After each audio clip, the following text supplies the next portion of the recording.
안녕하세요. 안녕하세요. 반갑습니다. 반갑습니다. 사랑합니다. 사랑합니다. 네, 이런 날이 오긴 온다 생각하니까 새롭기도 하고 떨리기도 합니다. 가는 세월을 또 어느덧 이 정도까지 흘렀구나라는 생각을 다시 한번 해보게 됐고, 자녀의 결혼과 그 이후를 기도하면서 좀 어깨가 무거워지는 그런 느낌을 또 지울 수가 없습니다. 많이 기도해 주시고 또 본이 되고 아름다운 가정이 되도록 같이 해주시기를 부탁을 드립니다. 먼저 말씀을 읽고 베드로전서 1장 15절과 16절입니다.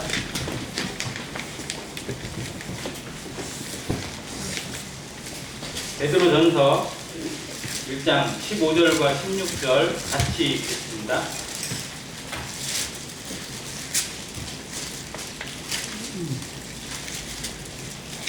시작. 오직 너희를 부르신 거룩한 이처럼 너희도 모든 행실에 거룩한 자가 되라.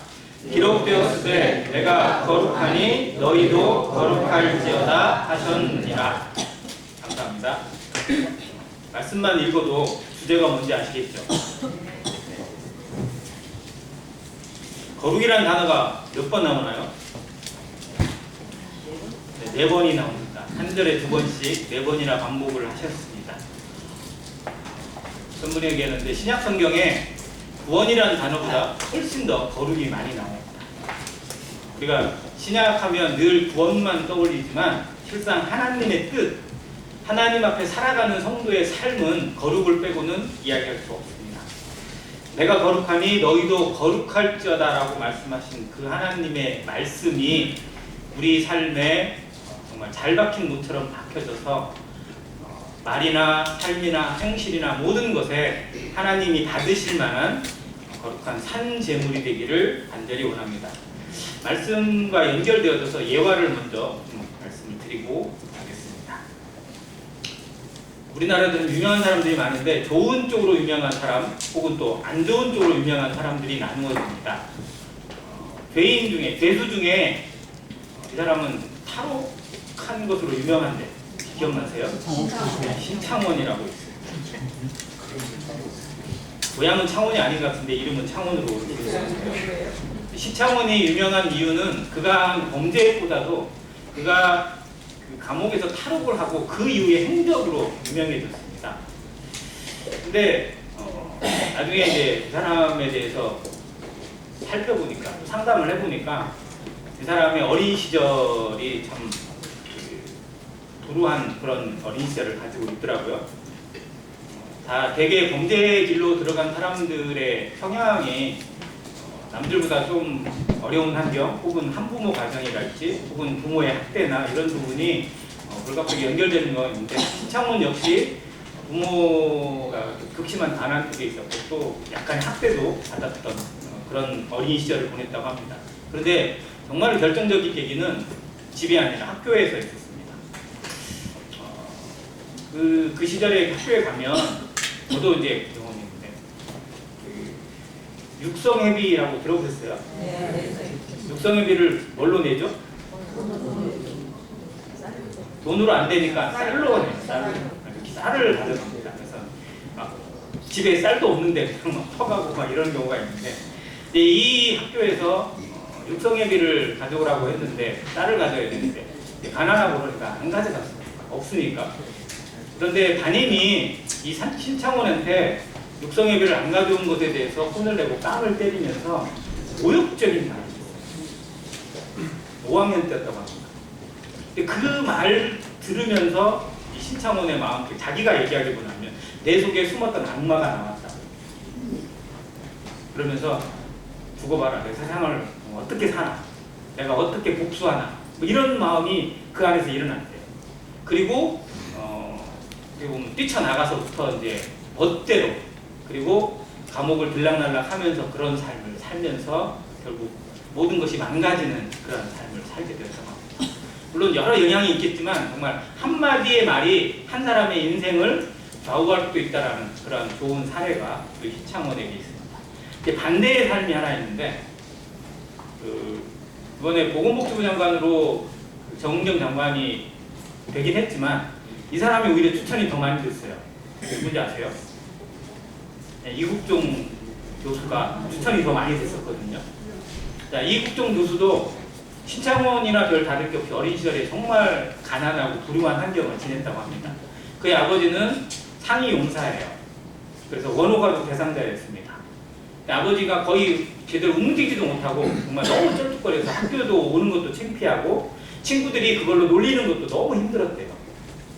그런데 이제 이 이국종 학생이 축농증이 생겨서 이제 병원에 치료를 받아야 되는데 자기가 원호 가족이니까 그 원호 가족증을 가지고 병원에 가면 원호 가족을 치료해주면 병원에서 좀 이익이 될까요? 안 될까요? 안 돼요. 그래서 뭐 항상 순번도 밀리고 따돌림 당하고 별로 신경도 써주지 않는데요.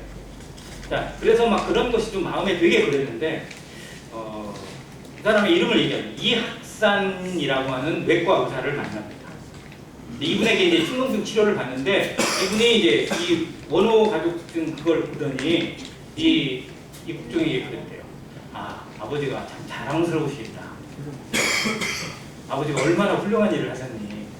너 정말 어깨 푹 펴고 아빠를 자랑스러워도 되겠다. 정말 아빠는 훌륭한 분이다라고 이야기를 해줬대요. 그러니까 마음이 너무 풀린 거예요. 그래서 그분에게만 계속 치료를 받으러 갔어요. 근데 이제 이 학생이 어려운 것도 알고 그러니까 이 의사 선생님이 계속 격려의 말을 해주면서 때로는 용돈을 주기도 하고 그러면서 정말 네가 앞으로 정말 훌륭한 어린이 또 사회에 정말 공헌하는 그런 어른이 되었으면 좋겠다라고 격려를 해줬대요. 근데 이 의사 선생님을 보면서 나도 진짜 의사가 돼야 되겠다. 의사가 되어서 사회에 공헌하고 여러 사람들을 돕는 사람이 되겠다라고 결론을 내리고 열심히 공부를 해서 지금 이국종 교수가 되었습니다. 똑같은 상황이고 똑같은 어려움 속에 있지만 한마디 말, 어떤 사람의 한마디 말에 의해서 또 하나의 행동에 의해서 인생이 바뀔 수 있다는 걸 극단적으로 보여주는 두 사례입니다. 우리 주변에도 얼마든지 이런 사례가 있을 수 있다. 내가 던지는 말 한마디에 또 내가 하는 행동 하나에 누군가에게는 어떤 영향을 끼치기도 하고 누군가에게는 정말 극단적인 모습으로 상처를 줄 수도 있다는 생각을 한번 해보면서 정말 거룩이라는 것이 무엇인지 왜 성도는 거룩해야 하는 건지 정말 성경이 말하는 거룩의 의미는 무엇인지 한번 살펴보고 우리 마음에 새겼으면 참 좋겠습니다. 로마서 12장 먼저 잠깐 보겠습니다. 로마서 12장 1절입니다.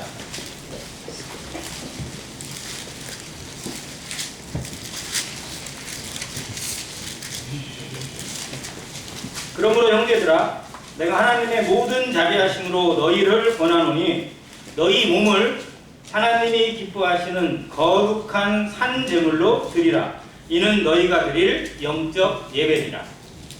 구원받고 정말 자신의 어떤 약점을 깨닫고 성령의 인치심을 통해서 부활에 대한 소망 가운데 살아가는 성도에게 하나님이 주시는 삶의 명령 그리고 성도가 정말 당연하게 살아가야 될 가장 아름다운 표본 중에 하나가 바로 영적 예배입니다. 우리는 그 어떤 시간보다도 예배의 시간을 하나님께 가장 귀하다고 여기고 있고 또 그 가치를 자랑하면서 또 감사하면서 그걸 마음에 품고 살아가는 성도들입니다. 그런데 무엇이 예배일까요?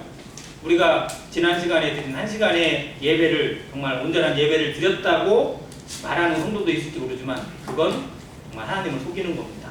하나님이 우리에게 원하시는 기뻐 받으시고자 하는 진정한 예배는 여기 있는 것처럼 우리 몸을 너희 몸을 하나님이 기뻐하시는 거룩한 산 제물로 드리라고 말씀하십니다. 우리 몸이 우리 삶이 드려졌을 때 정말 하나님께 진정한 예물입니다. 근데 그 몸이 어떻게 드려졌냐? 거룩하게 드려져야 됩니다. 그리고 살아있는 제물로 드립니다. 원래 제물은 죽여야 돼요. 하나님 앞에 성막에서 성전에서 드려지는 모든 제물은 죽입니다. 왜? 죽여서 피를 흘려야 제물의 가치가 있으니까. 그런데 우리 대신 죽은 예수 그리스도를 통해서 우리는 이제 살아있는 제물로, 살아있는 그 몸으로 하나님께 드려지는 정말 영적 예배를 드리는 왕같은 제사장이 되게 하셨습니다. 이 가치가 우리 삶에 지켜지기 위해서 정말 하나님이 나를 통해서 영광 받으시고 높임을 받으시고 그 이름의 가치가 드러내시기 위해서 우리 삶을 거룩으로 지켜야 될 책임이 성도들에게 있음을 다시 한번 봅니다. 거룩이라는 단어를 한번 살펴보니까 거룩하면 제일 먼저 떠오르는 단어가 뭘까요? 우리가 생각할 때 거룩하면 뭐예요? 흠이 없다, 죄가 없다, 깨끗하다, 이 의미를 먼저 떠올리거든요. 그 의미도 만드는 게 한데 성경이 말하고 있는 진정한 거룩의 의미, 이거를 제대로 알려면 레위기서 말씀을 먼저 보셔야 됩니다. 레위기서 20장 보겠습니다.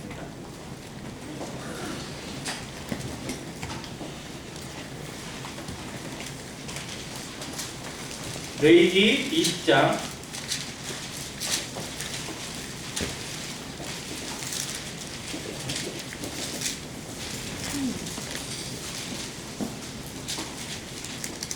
26절 같이 읽겠습니다. 레위기 20장 26절입니다. 하셨으면 같이 읽겠습니다. 시작. 너희는 나에게 거룩할지어다. 이는 나 여호와가 거룩하고 또 너희 나의 소유로 삼으려고 너희를 만민 중에서 구별하였음이니라. 아까 읽은 베드로전서의 말씀이 여기에서 인용이 됐습니다. 너희는 나에게 거룩할지어다. 이는 나 여호와가 거룩하고 그 거룩을 위해서 내가 또 너희를 나의 소유로 삼으려고 너희를 만민 중에서 뭐 했다고요? 구별하였다. 그러니까 거룩의 또 다른 의미가 뭐냐면 구별입니다. 그래서 거룩이라는 단어를 나타내는 히브리어 카도시를 살펴보면 잘라내다, 구별하다, 구분하다라는 의미가 담겨 있습니다. 즉 어디에서부터 정말 분리시키다, 떼어내다 라는 의미가, 그리고 그 의미가 조금 더 확대되어지면 드리다, 헌신하다 라는 의미로 연결되어집니다. 그래서 이 거룩이라는 의미와 그대로 연결되어지는 신약의 단어가 뭐냐면 교회예요. 에클레시아입니다. 에클레시아는 불러내어 모이게 한 무리입니다. 어디서 불러냈어요? 세상에서, 죄에서, 죄악 가운데서 분리시킵니다. 사단에게서 떼어냈습니다. 사단에게서 잘라냈어요. 하나님 앞에 불러냈습니다. 하나님의 이름으로 모이게 하시고 하나님의 이름을 위해 살아가는 자들로 불러내셨습니다. 그게 교회입니다. 그게 우리입니다. 우리가 이곳에 모여 있다는 것, 여기에 모여서 우리가 무엇을 위해 모였는지, 두세 사람이 무엇으로 모여요? 내 이름으로, 주님의 이름으로, 하나님의 이름으로 모이는 곳에 함께 계세요. 주님의 이름으로 모여서 뭐하죠 우리가? 주님의 이름으로 모여서 농담하나요? 아니잖아요. 주님의 이름으로 모여서 세상 얘기하나요? 아닙니다. 우리가 그걸 위해서 모이지 않습니다. 우리가 모인 이유는 주님이 우리를 부르셨기 때문이고 주님이 우리를 살리셨기 때문이고 주님이 우리에게 명령하셨기 때문입니다.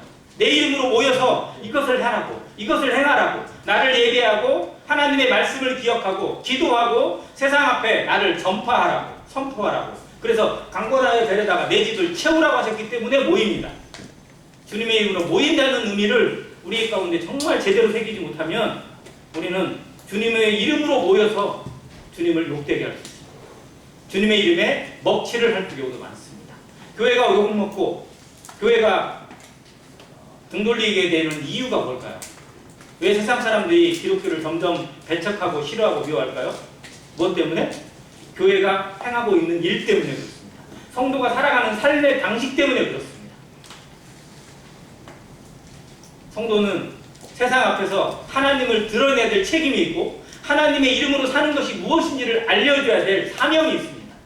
이게 믿는 거다, 이게 사는 거다, 이게 하나님을 섬기는 본이다 라고 보여줘야 될 책임이 우리에게 있어요.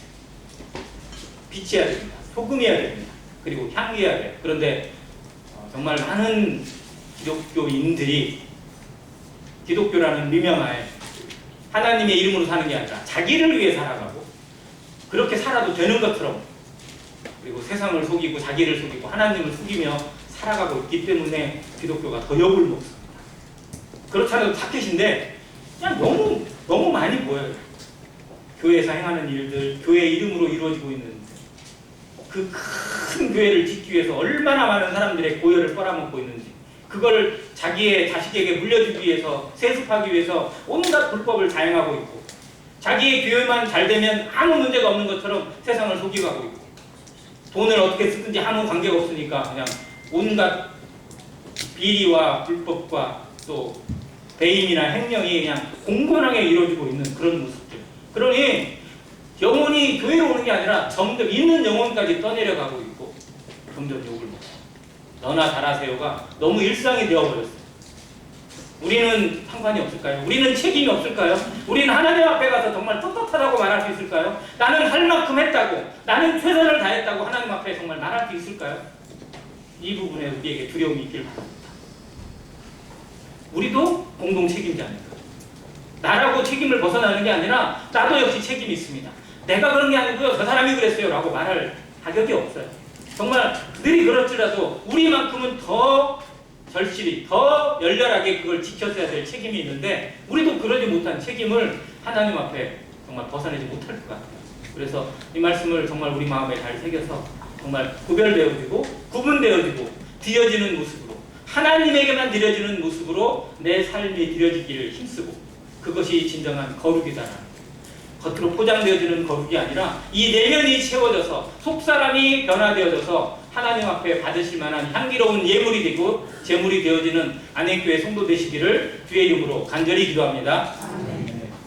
자, 거룩의 시작이 뭘까요? 거룩이 우리에게 시작되었습니다. 우리에게 착한 일을 시작하신 그분께서 마지막까지, 끝까지 우리를 이끌어 가실 것을 믿습니다. 우리의 시작, 거룩의 시작은 뭐냐면 우리를 죄로부터 분리시키고 우리를 세상 가운데 건지신 예수 그리스도의 십자가 보혈로부터 시작이 되어졌습니다. 우리는 이미 하나님과 함께 시작을 했습니다. 선언하셨습니다. 하나님은 시작하셨고 우리도 그 시작에 동의했습니다. 이제 출발선을 출발했습니다.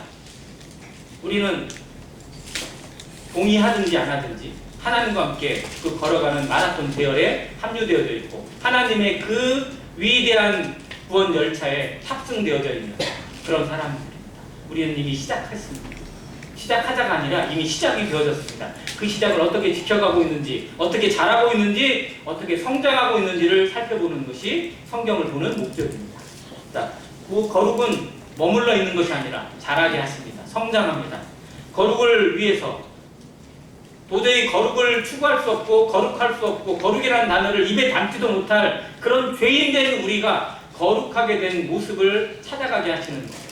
우리에게 거룩이라는 단어가 입히도록 우리에게 접붙이게 하신 것은 오직 예수 그리스도의 은혜입니다. 그리고 그것을 우리 삶에 심어주시는 분은 역시 성령님이십니다.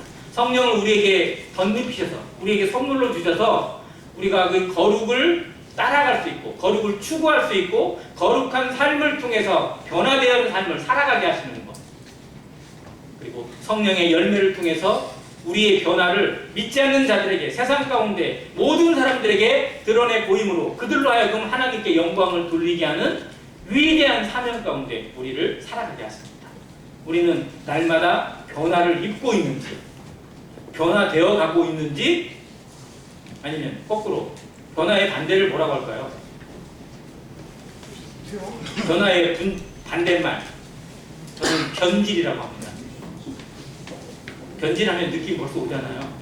퇴화되어 갈 수도 있고 또 변질되어 갈 수도 있습니다. 정말 우리는 변화되어 가고 있습니까? 혹은 변질되어 가고 있습니까?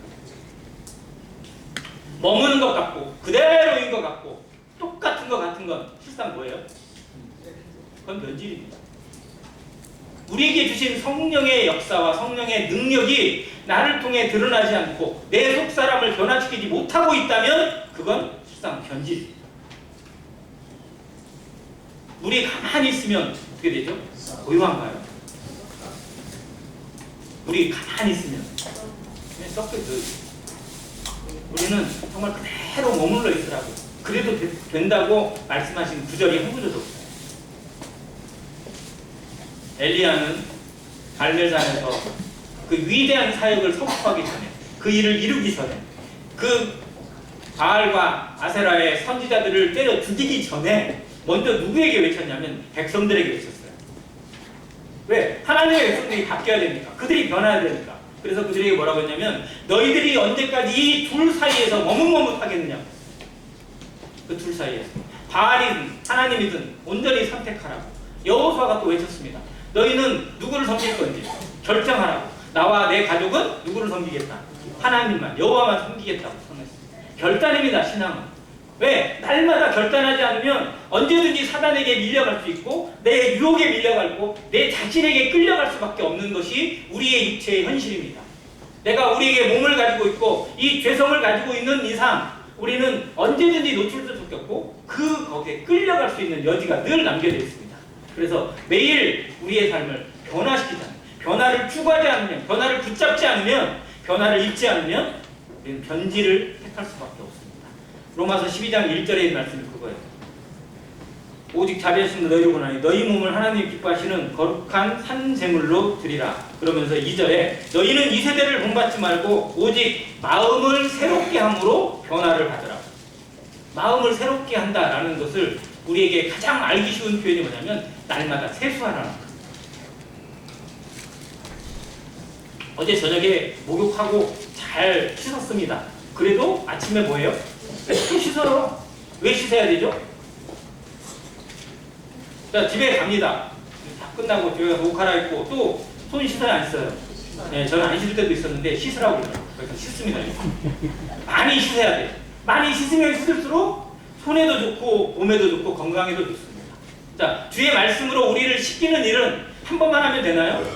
아침에만 하면 되나요? 아닙니다. 수시로 날마다 해야 됩니다. 그리고 생각날 때마다 해야 되고 보여주실 때마다 해야 됩니다. 순종은 한 번에 이루어지는 것이 아닙니다. 그런데 순종하고자 작정하고 우리를 쳐서 복종시키면 그것이 습관이 되어집니다. 좋은 습관을 길들이게 하십니다.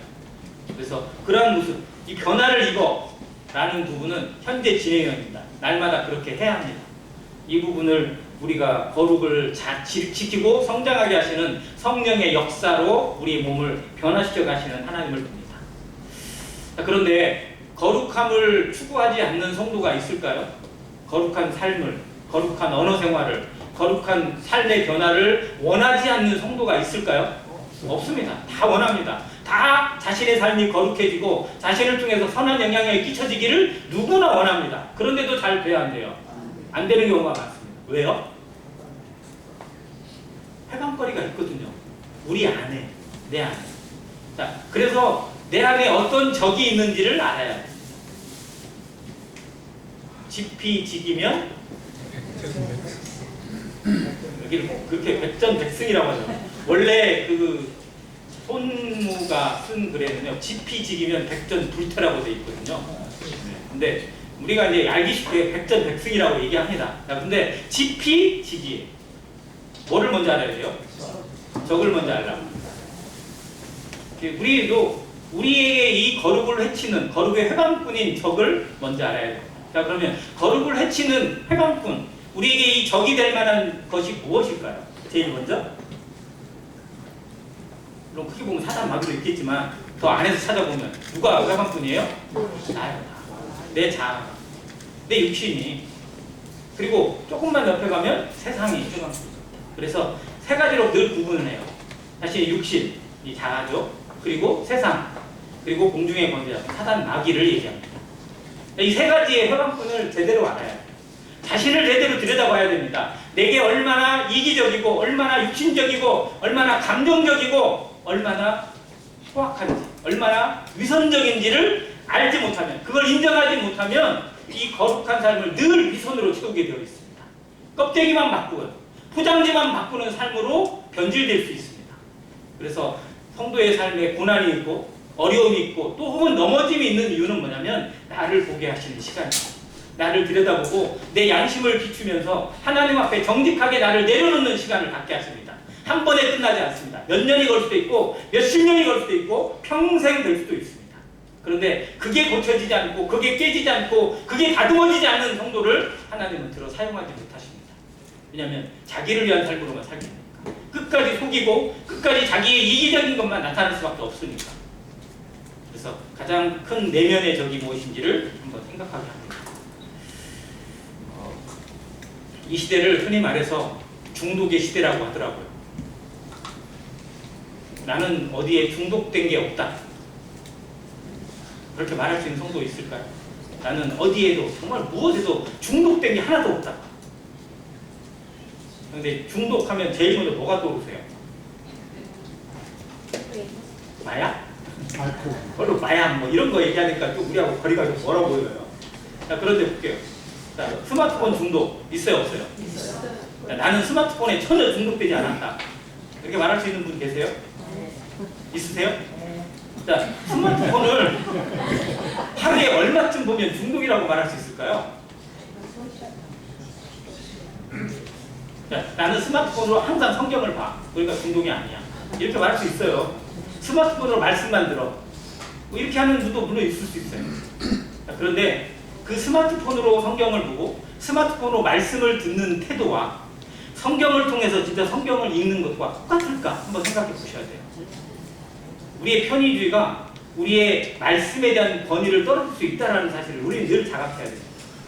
그래서 가급적이면 스마트폰 말씀 보는 것도 실제로 우리에게 경건함을 줄 수 있어요. 근데 좀 할 수만 있다면 저는 성경을 성경으로 갔으면 더 좋겠다라는 개인적인 의견을 가지고 있습니다. 저도 스마트폰으로 이 영상 보고 뭐 이 말씀 듣고 하는 경우 많이 있어요. 그런데 하다 보면 이게 가벼워지는 경우가 의외로 많이 생기더라고요.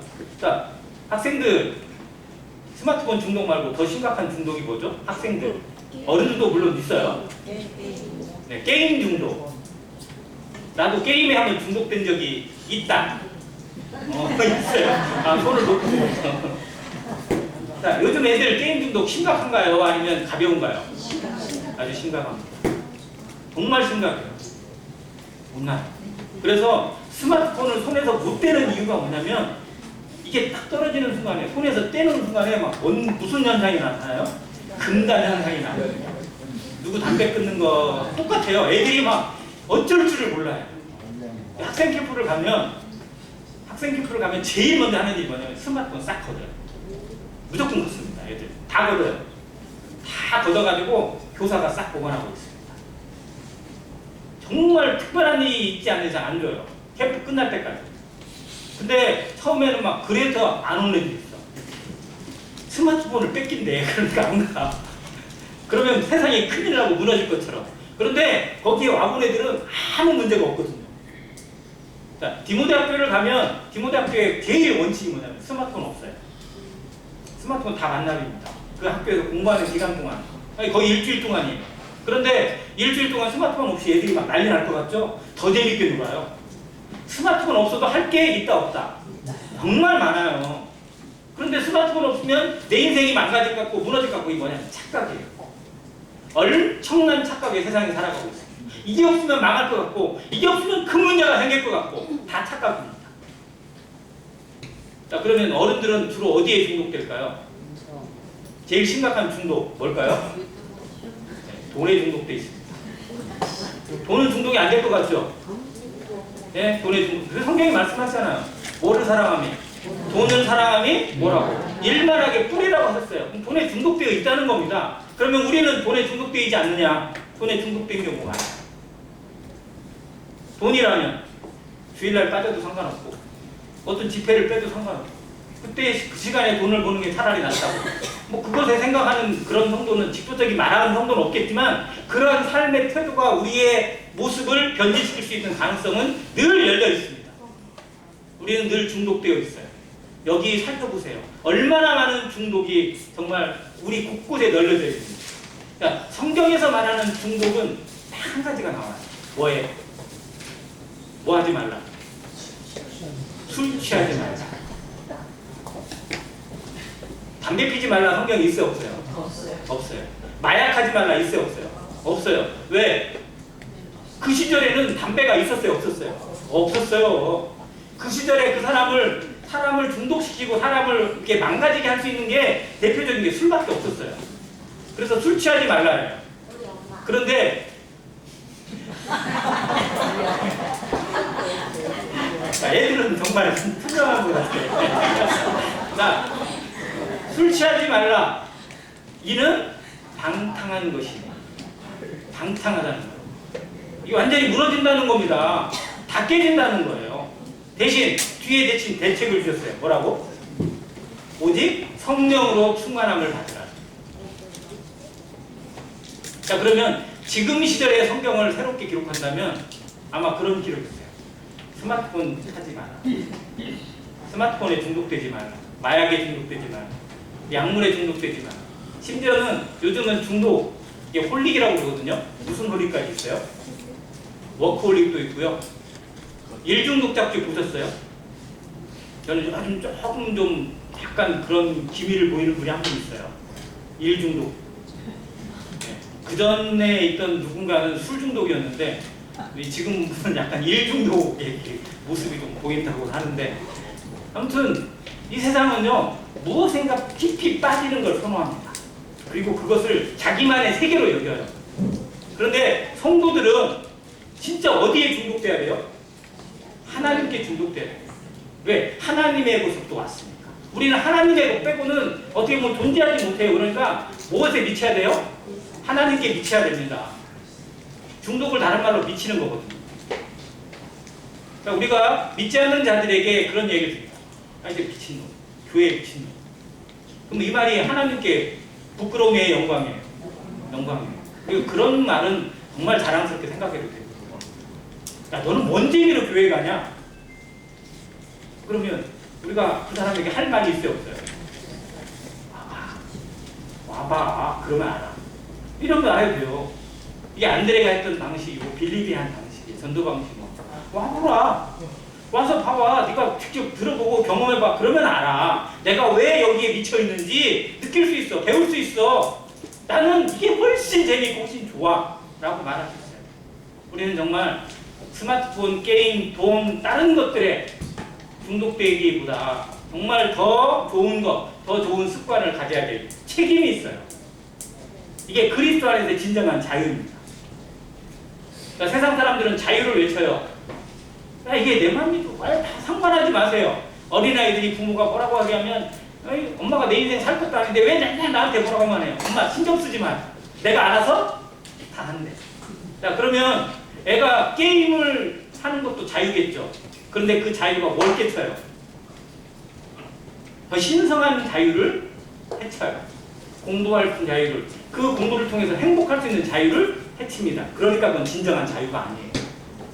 자, 술 먹고 담배 필 수 있는 자유가 있습니다. 그런데 술 먹고 담배 피면 뭐를 해쳐요? 건강하게 살 수 있는, 행복할 수 있는 권리를 해쳐요. 그러니까 그건 중독이에요. 무엇인가 더 좋은 것을 해치는 건 중독입니다. 그걸로 따져야 돼요. 정말 이것이 내게 어떤 영향을 끼치는가, 이것이 누군가에게, 다른 사람에게 안 좋은 영향을 끼치는 거라면 중독입니다. 그걸 절제할 수 있어야 되고, 그걸 잘라낼 수 있어야 되고, 그걸 하나님 앞에 버릴 수 있는 각오가 되어야 돼요.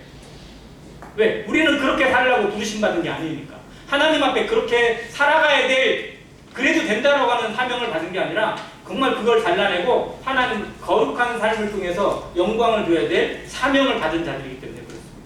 이 중독의 모습을 잘 생각하면서 중독을 벗어내기 위해서, 정말 스마트폰 중독이든 돈 중독이든 어떤 약물 중독이든, 요즘은 정말 겁나는 게 학생들에게 담배보다 더 무서운 중독이 하나 새로 시작했어요. 뭔지 아세요?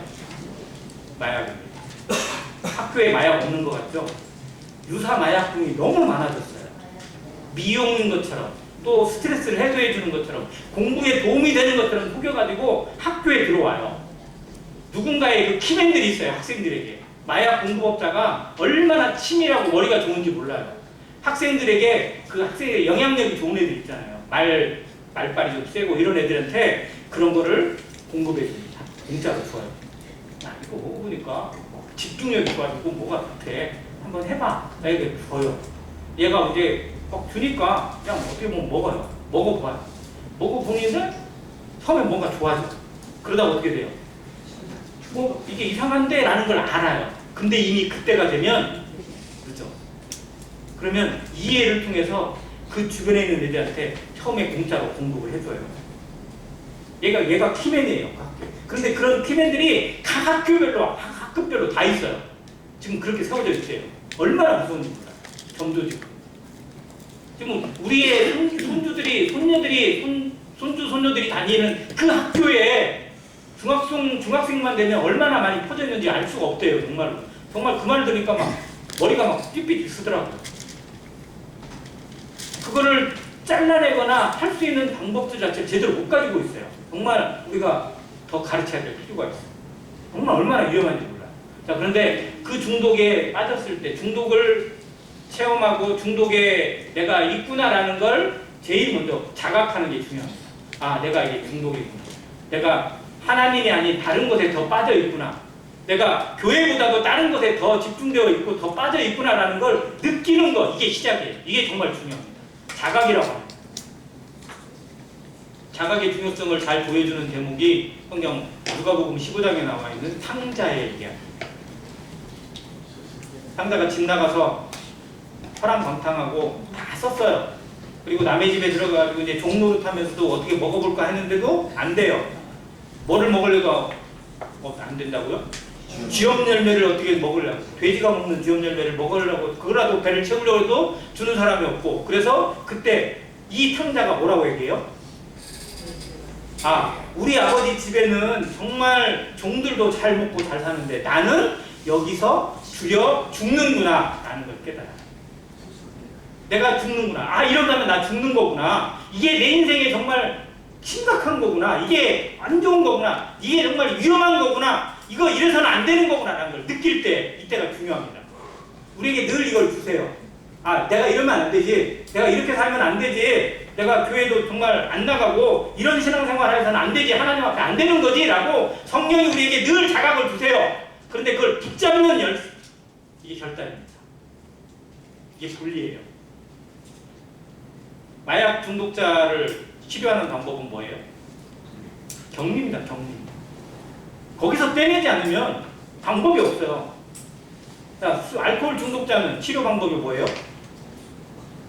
알코올 중독자 치료 뭐예요? 격리예요. 뭔가 난리가 납니다. 그런데도 격리해야만 해. 그게 결단입니다. 내가 그걸 자각했으면 그것이 힘들어도 그걸 하도록 나를 쳐서 걱정시키는 연습이 돼야 돼요. 그게 자각이 되었느냐 안 되느냐 차이예요. 누구나 다 그걸 느끼긴 해요. 아, 이러면 안 되지라고 느끼는데 그대로 있어. 이건 자각한 게 아니에요. 자각을 했으면 탕자가 어떻게 했어요? 나 여기서 주려 죽는구나 라고 탕자의 그 다음 반응이 뭐죠? 말씀해 보니까 이에 일어나서요.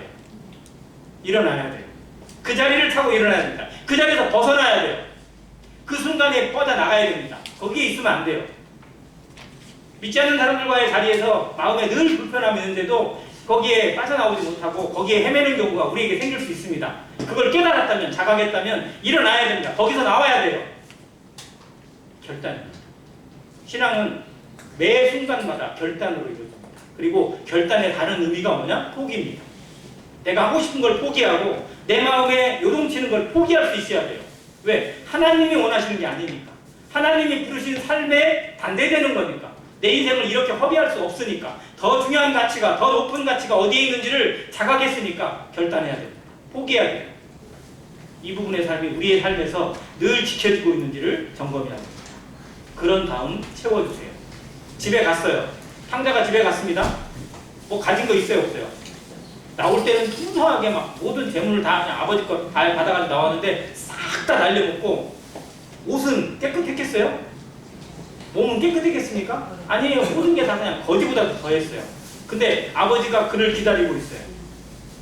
그리고 그를 포옹하고 입 맞추고 종들에게 뭐라고 명령합니까? 잔치만 해요? 아니에요. 제일 먼저 시킨 게 뭐예요? 씻겨라. 새 옷을 입히고 손에 가락지를 끼우고 신발을 신기고, 그리고 살진 송아지를 잡아서 잔치를 하자. 채워줍니다. 하나님께 돌아가고 하나님 앞에 자각하고 하나님께 회개하고 하나님께 결단하잖아요. 누가 채워주세요? 하나님이 채워주십니다. 하나님의 것으로 채워주세요. 충만입니다. 우리가 우리의 마음을 돌이키기만 하면, 우리의 발걸음을 돌이키기만 하면 그 뒷감당은 누가 해주시는 거예요? 하나님이 하십니다. 그걸 미리 걱정해서 못하는 경우 얼마나 많은지 몰라요. 하나님은 이미 다 준비되어져 계십니다. 우리의 구원을 위해서 우리가 뭐 하는 게 있다면, 우리가 해야 될 게 있다면 누구도 구원받지 못합니다. 그런데 성령께서 이미 다 해주셨고 예수님이 다 이뤘다 선언해 주셨어요. 그 뒷감당도 이미 하나님께서 다 준비시켜 놨어요. 어린아이가 태어나면 기저귀부터 먹을 것부터 시작해가지고 부모가 다 준비하는 것 이상으로 하나님이 준비시켜 놨습니다. 우리는 그 안에 들어가기만 합니다. 우리가 회복의 길을 걷고자 하면 내 자신을 쳐서 걱정시키고 정말 하나님의 거룩에 동참하고자 하는 마음을 갖고 거기에 내 행동을 옮기면 그 뒷감당을 성령께서 함께 하시고 채워주시는 충만을 경험합니다. 우리의 삶이 이 충만을 경험하는 하루하루가 될 때 날마다 감사가 있고 찬양이 있고 경배가 있고 승리를 선언하게 됩니다. 하나님은 이것을 얼마나 원하시는지 얼마나 간절히 사모하시는지 몰라요. 그래서 이것을 우리에게 말씀을 통해서 늘 성령을 통해서 우리에게 불러주시고 계세요. 부르십니다. 이 길로 오라고, 내 길로 오라고, 그 길이 아니라고. 그런데도 못하는 경우가 얼마나 많은지 정말 우리 자신을 다시 돌아봅니다. 거룩한 삶에 있어서 가장 중요한 것, 거룩한 행실, 성도의 삶의 행실에 있어서 거룩을 나타낼 수 있는 가장 중요하고도 가장 어려운 거 뭘까요? 말입니다.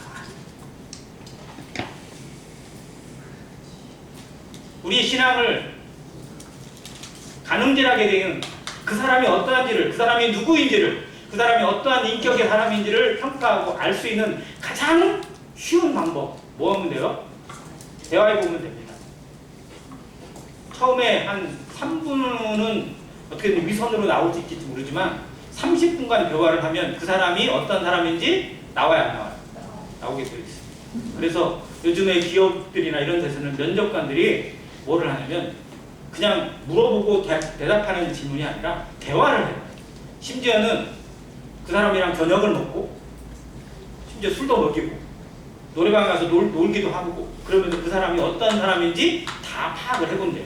그런 다음에 아, 이 사람의 성향이 이런 거구나 라고 맞는지 안 맞는지 평가하기도 한다고 합니다. 하나님 앞에 우리의 말, 언어 생활이 어떠한지를 정말 들여다보기를 바랍니다. 말의 중요성은 아까 처음에 신창훈과 이국종의 예화를 통해서 말씀드렸지만 그 외에도 얼마나 많은 예화가 있는지 몰라요. 성경의 말에 대한 교훈과 가르침과 경고가 어디에 제일 많죠? 잠언에 많습니다. 자, 그러면 신약에서는 어디에 좀 많을까요? 제일 중요하게 다루고 있는 야고보서입니다. 그래서 야고보서를 신약의 잠언이라고 합니다. 야고보서 3장 보겠습니다.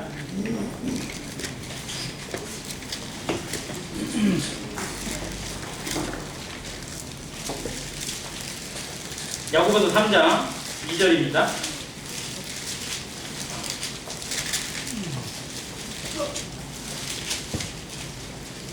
우리가 다 실수가 많으니 만일 말에 실수가 없는 자라면 곧 온전한 사람이라 능히 온 몸도 굴레 씌우리라. 뭐에 실수가 없으면? 말에 실수가 없으면 온전한 사람. 자, 그러면 이 말을 거꾸로 돌리면 말에 실수가 없는 사람이 있다 없다? 없다. 자, 말에 실수가 없는 유일하신 분은 누구다? 예수님밖에 없다. 우리는 온전한 사람이라고 감히 말할 수 없으니까. 자, 이 말을 야고보가 했고 사도 바울은 그러면 그런 말을 안 했을까요? 사도 바울도 했어요. 베드로는 안 했을까요? 베드로도 했습니다. 그래서 모든 서신서에 이 말에 대한 교훈을 늘 주고 있어요. 그리고 교회에서 정말 중요하게 다뤄야 될 게 뭐냐면 무식하고 어리석은 변론을 피하라. 어리석은 변론이나 이런 말로 인해서 다툼이나 이걸 피하라고, 그걸 피하라고 늘 가르치고 있습니다. 그런데 우리의 입술은, 우리의 말은 잘 길들여진다 안 들여진다? 말이 나는 혀가 잘 길들여졌다. 이게 안 들여진 게 어디서 나오죠? 주로? 언제 이게 탁 표가 나요? 말할 때마다 나와요. 싸울 때 나오죠, 싸울 때. 누구랑 싸울 때? 부부싸움 할 때 말을 듣자면 천천히 조금조금 한번 해보세요. 부부싸움 할 때. 그런데 자네 그게 아니고 이게 이렇게 해야 되는 거지 라고 이렇게 한번 얘기해보세요. 그러면 싸움이 될까 안 될까? 그럼 안 될 거예요. 옆에서 웃어버릴 거예요. 부부싸움 하거나 누구하고 다툴 때 되면 말이 어떻게 돼요? 첫 번째, 말이 빨라진다. 두 번째, 높아진다. 또 세져요. 억양이 세져요. 그러니까 이 사람이 화가 났는지 안 났는지 그 말 뭐만 들으면 알아요? 억양만 들어보면 알아요.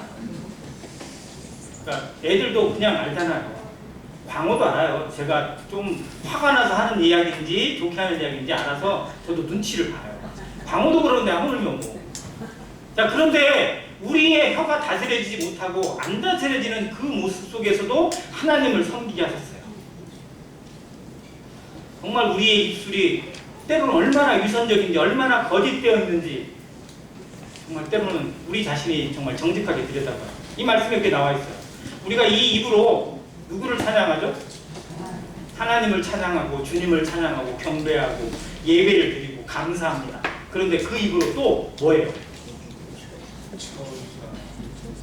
비방하잖아. 남욕하잖아. 없는 데서 얼마나 이 사람 이야기를 해야 되고 또 없는 사람 얘기하면 또 어때요? 재밌어요? 진짜 이 사람이 야비해. 그 사람이 있는 데서는 그 말을 못하는데 없는 데서 얘기하면 왜 이렇게 재밌어? 막 난도질 해놓고 그 사람이 딱 오면 안 그런 척해.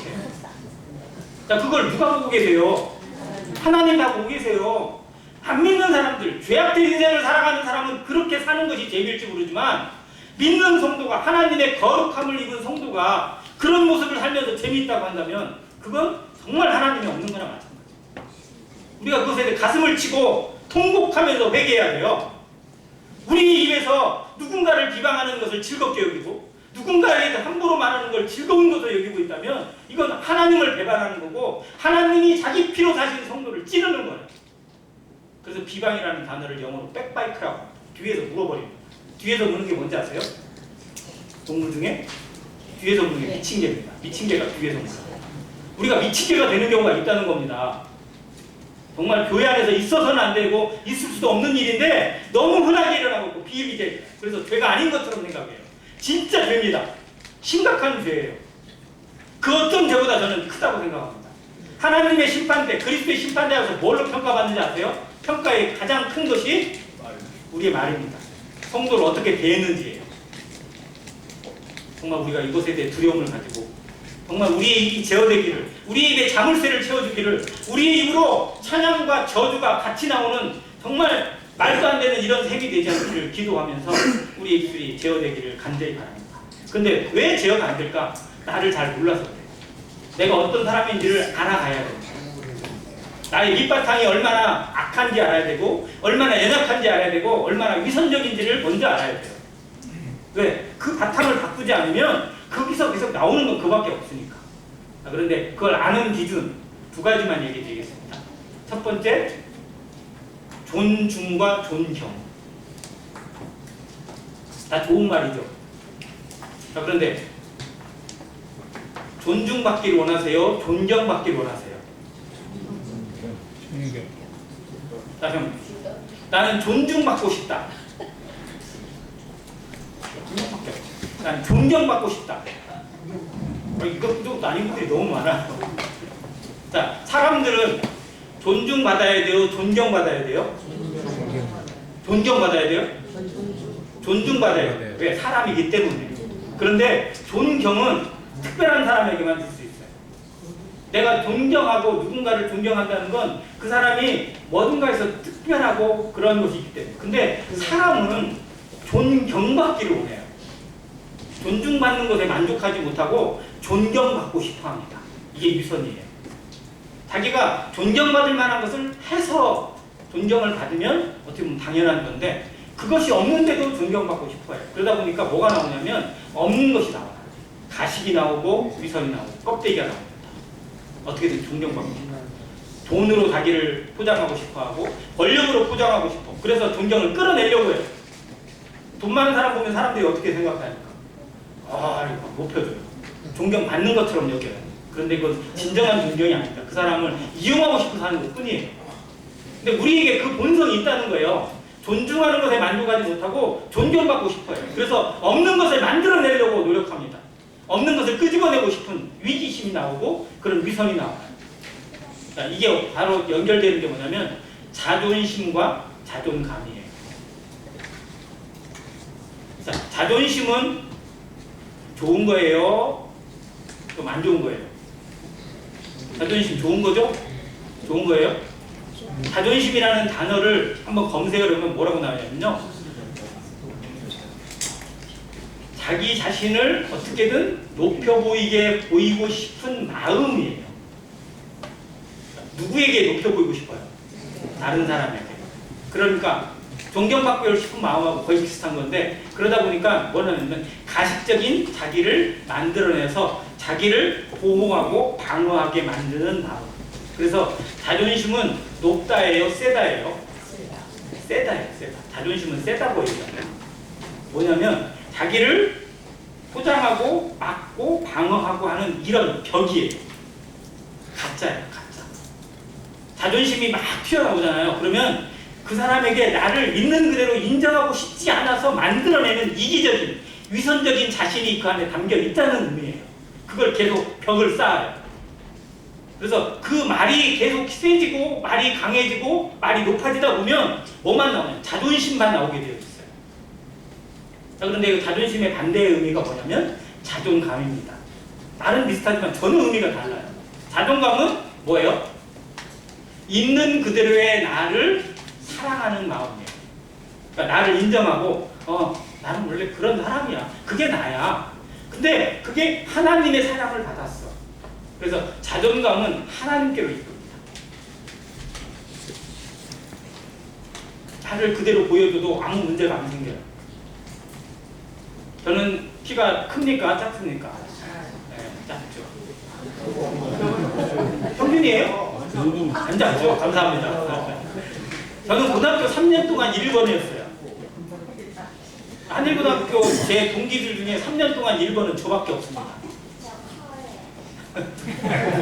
그래서 고등학교 때는 제가 고등학교 때 2학년 때 어쩌면 주님을 알게 됐잖아요. 그때만 해도 이 키에 대한 스트레스, 그래서 그 조금 예를 들어서 여성이나 여학생이 키 큰 사람 있잖아요. 그 옆에 있으면 절대 들어가기가 싫어. 나도 모르는 사이에 막 뒤꿈치에 힘이 들어가고, 시내버스에 딱 쓰면 벌써 막 그 손잡이를 잡고 나를 끌어올리는 그런 느낌이 들 정도. 키 커보신 분은 못 느끼는 고통이에요. 근데 그것이 뭐 어때? 그게 난데. 하나님이 그렇게 주신 건데 라고 생각해서 보니까 키 큰 건 별거 없더라고요.